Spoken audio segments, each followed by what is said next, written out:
नमस्कार, वंदे मातरम। Mind your my glory YouTube channel में आपका स्वागत है। आज हम बहुत प्रफुल्लित हैं, हम बहुत आनंदित हैं। हमारे बीच स्वतंत्रता सेनानी एल जगन्नाथन जी हमारे बीच है। और जगन्नाथन जी 15 साल की उम्र में उन्होंने बाल सेना, आज़ाद हिंद फौज के बाल सेना में ज्वाइन किए थे। और उसके बाद आज़ाद हिंद फौज में उन्होंने ट्रेनिंग ली नेताजी सुभाष चंद्र बोस के अंडर, और देश की आज़ादी के लिए उन्होंने उनका योगदान रहा। तो आज हम उनको ये जो प्रश्नोत्तर है, इंटरव्यू लेंगे, तो वो तमिल में बोलेंगे। तो हमारे बीच रामास्वामी जी है, जो मनगाथा के नाम से उन्हें जाने जाते हैं। He is a official translator, Hindi, Tamil और इंग्लिश में वो ट्रांसलेशन करते हैं। तो वो इंटरव्यू लेंगे एल जगन्नाथन जी का। जगन्नाथन जी अराउंड 96 ईयर्स के हैं। तो उनका अनुभव नेताजी के साथ क्या रहा और उनका जो पूरा जो जर्नी रहा नेताजी के साथ, उसके बारे में हम लोग आज चर्चा करेंगे। मैं आगे मनगाथा जी को कंटिन्यू करने के लिए मैं रिक्वेस्ट करती हूँ।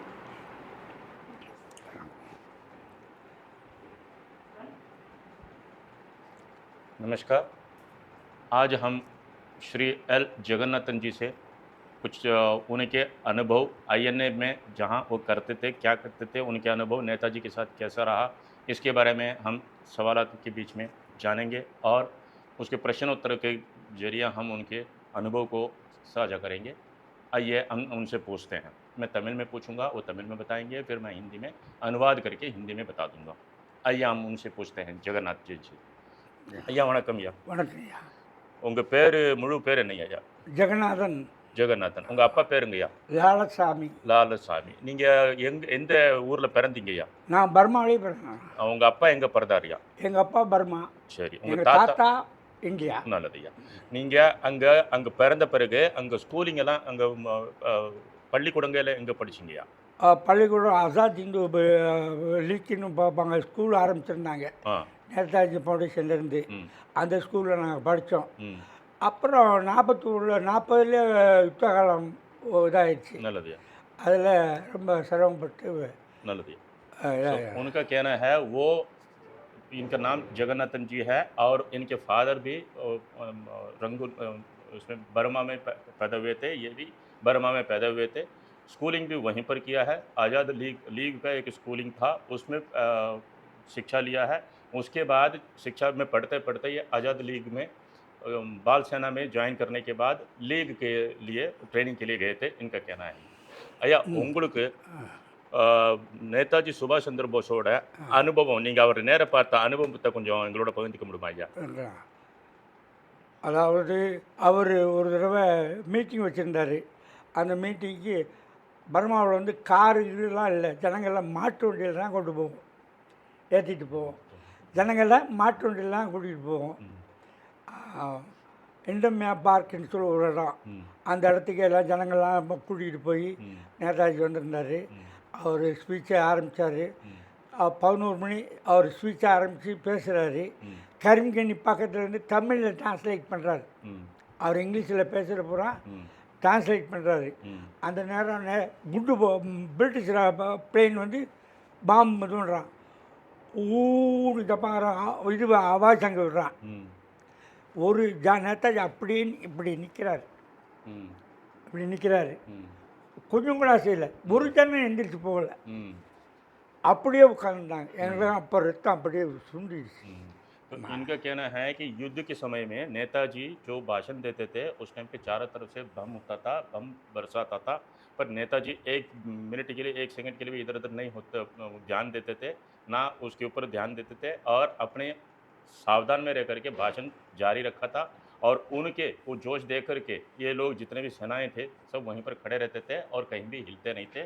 और वो जब अंग्रेजी में भाषण देते थे, उनको करीम कनी करके एक शख्स थे, वो पूरा तमिल में भाषण को अनुवाद करते थे। और ये और पूछते हैं कि इनके जब ज्वाइन किया था क्या क्या ट्रेनिंग मिला है, इसके बारे में हम सवाल पूछते हैं। ஐயா நீங்க வந்து பால் சேனால ஜாயின் பண்ணிவிட்டு அதுக்கப்புறம் உங்களுக்கு எல்லாம் லீக்ல வந்து ட்ரைனிங் லீக்கில் எங்களை கொடுத்துருக்காங்க. பிரச்சாரம் அதை பத்தி கொஞ்சம் சொல்லுங்க ஐயா. லீக்கில் எங்களை வந்து நிதி திரட்டுறதுக்கு ஆ. எங்களை ஆரம்பித்தாங்க. உங்க நாங்கள் பிரச்சாரமும் நிதியும் ஆ. பிரச்சாரமும் நிதியும் நாங்கள் இது பண்ணுவோம். ஆ. ஆகிய சங்கத்துக்கு ம். வலுவான பிரச்சாரத்தை உருவாக்கிட்டு ம். நாங்கள் லீக்கில் ம். நிதி திரட்டி என்னெல்லாம் நீங்களாம் என்னெல்லாம் பிரச்சாரம் பண்ணி என்னெல்லாம் சொல்லி பிரச்சாரம் பண்ணுவீங்க ஐயா? ஜனங்க நம்ம நாட்டை விடுதலை அடையணும், நேதாஜி சுபாஷ் சந்திர போஸ் அவர்களுக்கு ம். கையை வலுப்படுத்தணும், ம். அந்த நம்ம இராணுவத்துக்கு நிதி சேர்க்க வேணும். ம். அந்த நிதியை ம். நம்ம இந்தியர்கள்லாம் ம். ஒட்டுமொத்தமாக நிதி அவரை வலுப்படுத்துறதுக்கு நிதி சேர்க்கணும், நிதி கொடுங்க அப்படின்னா எல்லாரும் நகையை அப்படி அப்படி கழட்டி ம். கொடுத்தாங்க. ம். ஐயா அந்த லீக்ல என்னெல்லாம் மாதிரி ட்ரைனிங் கொடுத்தாங்க கொஞ்சம் எங்களுக்காக செஞ்சு காமிக்க முடியுமா ஐயா? லீக்கில் வந்து அந்த துப்பாக்கி எல்லாம் இது பண்ற மாதிரி ஆமாம், நீங்களாம். ஆரம்பத்தில் இந்த பரேடு ஆ. ம். எந்த பரேடு விஷயம் அதை செஞ்சு காமிச்சீங்க? பரேடெல்லாம் செய்வோம். ம். ஆ. என்ன ஆ. இந்த ரப்தார் மெலா, ஆ. Aake but, ah. சடஜே கூச், ஆ. என்ன ஆ. ஆராம்கர் அப்படின்றலாம் ம். அந்த இதெல்லாம் இருந்தது. ஆ. அதெல்லாம் செய்வோம். ஆ. பரேடு எல்லாம் நிறையா பரேட் பண்ணுவோம். ஆ. என்ன ஆ. அந்த துப்பாக்கி வச்சு இது ஆமாம், ஆ. இதே துப்பாக்கியில் இங்கே ஆ. பிடிச்சி சுடுறதுக்கு எங்களுக்கு இது பண்ண ட்ரைனிங் ஆ. இங்கே வச்சு தான் சுடுவோம். ஆ. துப்பாக்கி எடுத்தால் ம். சுடக்கூடிய அந்த இதெல்லாம் வச்சு ம். சுடுவோம். नलदिया इनका कहना यह है कि जब ये बाल सेना में ज्वाइन करने के बाद लीग में ट्रेनिंग के लिए गए थे, इनको बंदूक के डमी बंदूक रख करके पूरा ट्रेनिंग दिया गया था और उसके पैरेड किया गया था जैसे इन्होंने करके दिखाया था। इन सभी की जगह में बहुत कठोर प्रशिक्षण दिया जाता था और उसके बाद इनको प्रचार के लिए जनता के बीच में भेजा जाता था। वो अपने झंडे लगा करके बोला करते थे कि हम अपने नेताजी का हाथ मजबूत करने के लिए हमें उनके साथ देना चाहिए और घर घर जा कर के ये बोलते थे कि हम आज़ाद होना चाहते हैं, एक देश में एकत्रित होना चाहते हैं, इसलिए सभी जन एकत्रित होकर के उनके आवाज़ को बुलंद करें और उनके हाथ को मजबूत करें और इसके लिए धन भी इकट्ठा करते थे और लोग सोने चांदी के गहने भी ज़्यादा दिया करते थे। आइए अब आगे आगे पूछते हैं इनको कि युद्ध के समय में इनका क्या अनुभव रहा है। ஐயா அந்த போர் நடக்கும்போது ஜப்பான்காரங்க நமக்கு சப்போர்ட் பண்ணிக்கிட்டு இருந்தாங்கங்கிற மாதிரி கேள்விப்பட்டோம். அதே நேரத்தில் பிரிட்டிஷ்காரங்க வந்து கஷ்டப்பட்டுக்கிட்டு தானே கேள்விப்பட்டோம். அப்போ நீங்கள் பர்மாவில் இருந்தது நீங்கள் சொல்லியிருக்கீங்க, அதை பற்றின கொஞ்சம் அனுபவம் சொல்லுங்க ஐயா. அவர் போர் நடந்துகிட்டு இருக்கையில் ஆமாய்யா. ஐஎன்ஏ ராணுவம் தான் பாதுகாப்பு நமக்கு எல்லாம் செய்துட்டு இருந்தாங்க. அந்த லீக்கில் இதெல்லாம் இருந்து படிக்கும் ஜப்பான் பின்வாங்கிற நேரத்தில் ரொம்ப தொல்லை கொடுத்துட்டாங்க பர்மாக்காரங்க. அந்த நேரம் வந்து பாதுகாத்தது சுபாஷ் சந்திர போஸ் படையெல்லாம் ஐஎன்ஏ தான். அவங்க இல்லைன்னு சொன்னால் இந்தியர்களே அங்கே இருக்க முடியாது, அந்த மாதிரி நாசம் பண்ணிடும். அந்த படையினால தான் நான் பாதுகாப்பாக எல்லாத்தையும் பாதுகாத்து அவங்க ஓடி ஒழியலை, உடனே சரணை அடைஞ்சிட்டாங்க. ஜப்பான் சரணை அடைஞ்சோன்னா அவங்களும் சரணை அடைஞ்சிட்டாங்க டவுனில். ஆமாம், அவங்க டவுனில் சரணை அடைஞ்சு எங்களை பாதுகாத்தாங்க. इनका कहना यह है कि जब युद्ध होता था तो उस टाइम पे जापान वाले ने बहुत आगे कदम रखे आगे आए हुए थे, पर जब युद्ध में दूसरे विश्व युद्ध में जापान के ऊपर मार पड़ा था, जापान वाले हार गए थे, तो उस समय में बर्मा में जो भी थे तो अत्याचार ज़्यादा होता था। उस टाइम पे सुभाष चंद्र बोस की जो नेता जो सेना है वही सबसे सभी को रक्षा के तौर पे काम किया करते थे और लोगों को रक्षा किया करते थे, इनका ये कहना है। ஐயா அந்த போர் முடிஞ்ச பிறகு பிரிட்டிஷ்காரங்க உங்களை எந்த மாதிரியெல்லாம் ட்ரீட் பண்ணாங்க? எங்களை கொண்டு போய் அடித்து இது பண்ணி எங்களை ஜெயிலில் போட்டாங்க. ஒரு 4 மாதத்துக்கு மேலே ஆயிடுச்சு. அங்கேருந்து வெளியே வந்தோடனே குடும்பத்தை பார்க்க முடியலை, குடும்பம் எங்கே இருக்காங்கன்னு. அப்போ ஒரு நாள் 2 நாள் பின்னாடி அப்படி இப்படி விசாரித்து குடும்பத்தை பார்த்தோம்.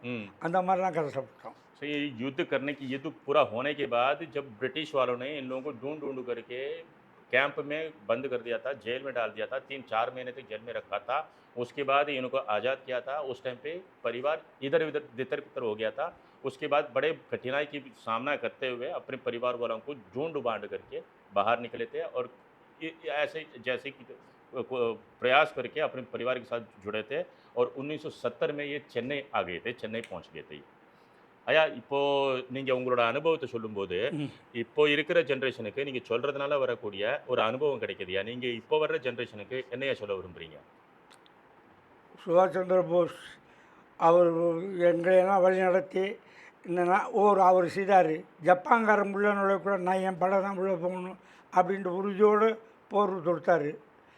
அவருடைய வீரமும் விவேகமும் இந்த நாட்டுக்கு வர்ற வாலிபர்கள் அந்த நெஞ்சு உரத்தோடு இருக்கணும். இந்தியா வலுப்பெறணும். அதான் इनका कहना यह है कि जब जापान वाले बहुत मजबूत थे तो वो नेताजी सुभाष चंद्र बोस को एक ऑफर किया था है कि आपके बदले में भारत में हम कूच करेंगे, हम आपके लिए लड़ेंगे करके ऑफर किया था जापान वालों ने। पर नेताजी सुभाष चंद्र ने अपने स्वाभिमान को चुनौती समझ करके उसको इन्होंने बोला था जापान वाले हमारे अंदर कुछ नहीं करेंगे, भारत को हम आज़ाद करेंगे। भारत के आज़ादी के लिए नेताजी सुभाष चंद्र बोस के आईएन ने कुछ करेगा, इसलिए जापान पीछे रहे, तो ये बोला था। तो ये जितना बिल्कुल दृढ़ थे अपने मकसद में, उद्देश्य में, यही चीज़ मैसेज आज के जनरेशन ने लेना है। आज की जो पीढ़ी है उसके बारे में हमारी दृढ़ता और उनके जो संकल्प है उसको हम सबक में सीख ले लेते हैं और आगे बढ़ेंगे। यही इनका मैसेज है कि आजकल के पीढ़ियों के लिए। धन्यवाद। ये जो आज़ाद हिंद फौज के ओरिजिनल फ्लैग है जिसके कारण ये लोग इन्हीं को मान करके सबसे पहले अपने प्रेरणा लेते थे आज़ाद हिंद फौज के।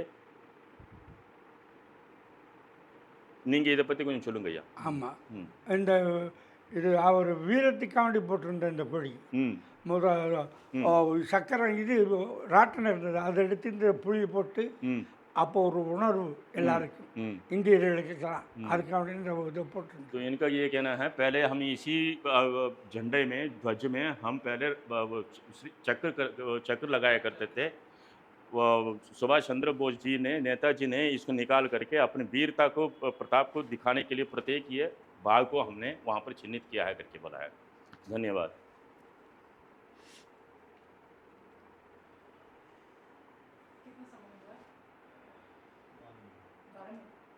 और कुछ ऐड कर सकते हैं? आप सवाल पूछने तो जवाब देंगे. நீங்களா ஏதாவது சொல்லணும்னு விரும்புறீங்களா? என்ன நாட்டு மக்கள் ஒற்றுமையாக இருக்கணும். வர சந்ததி அவங்க இளைஞர்களாக தேச உணர்வு இருக்கணும். நேதாஜியுடைய அந்த இது இருக்கணும். ஆமாம், எங்களுடைய இந்த பாடுபட்ட சுதந்திரத்தை நல்ல விதமாக காப்பாற்றணும். அதான் எங்களுடைய வேண்டுகோள்.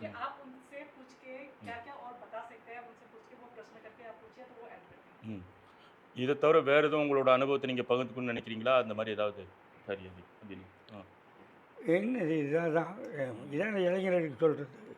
ये कहते हैं कि आजकल की जनरेशन उन्हीं से प्रेरणा लेकर के, अपनी संकल्प लेकर के, अपने आज़ादी का महत्व जान करके उसको बरकरार रखें, ये हमारा मैसेज है करके। इसके अलावा और कुछ बोलना है करके ऐसे करेंगे वो लास्ट मैसेज।